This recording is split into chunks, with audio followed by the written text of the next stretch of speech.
Mukunda jewellers, Mukunda jewellers, Mukunda jewellers factory outlet త్వరలో మీ చందానగర్లో. హిందూ మతంలో బంగారాన్ని చాలా పవిత్రంగా భావిస్తారు. శుభ సందర్భాలు, పండుగలు, వివాహాలకు బంగారాన్ని ఉపయోగిస్తారు.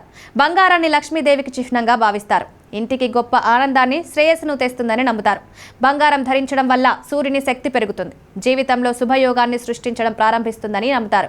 దీనివల్ల వ్యక్తి జీవితంలో ధైర్యం, దృఢ సంకల్పం పెరుగుతాయి. కనుక జాతకంలో సూర్యుడి స్థానం బలహీనంగా ఉన్నవారు బంగారం ధరించాలని జ్యోతిష్కులు సలహా ఇస్తారు.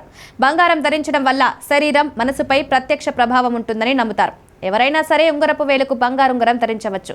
బంగారు ఉంగరం ధరించడం వల్ల అనేక ప్రయోజనాలున్నాయి. మన శరీరంలోని 2 ఉంగరపు వేళ్లలోని నరాలు గుండెకు అనుసంధానించబడి ఉన్నాయని చాలా మంది నమ్ముతారు. అందువల్ల బంగారు ఉంగరాన్ని ఎల్లప్పుడూ ఉంగరపు వేలుకు ధరించాలని, నిశ్చితార్థం సమయంలో కూడా బంగారపు ఉంగరాన్ని ఉంగరపు వేలుకు మాత్రమే ధరిస్తారు. అయితే చిటికెన వేలికి బంగారు ఉంగరాన్ని కూడా ధరించవచ్చు. మధ్య వేలుకు బంగారు ఉంగరం ధరించడం అశుభం. బంగారం ఉంగరాన్ని ఎప్పుడూ మధ్య వేలుకు ధరించకూడదు. అలా చేయడం వల్ల దుష్ప్రభావాలు కలుగుతాయి.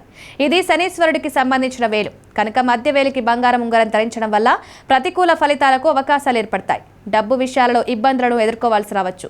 కనుక పొరపాటున కూడా మధ్య వేలికి బంగారు ఉంగరం ధరించవద్దు. బొటన వేలు చంద్రుడిని సూచిస్తుంది. ఎవరైనా బొటన వేలికి ఉంగరం ధరించాలనుకుంటే ఈ వేలుకు బంగారు ఉంగరానికి బదులు వెండి ఉంగరాన్ని ధరించండి. ఇది మరింత ఉపయోగకరంగా ఉంటుంది.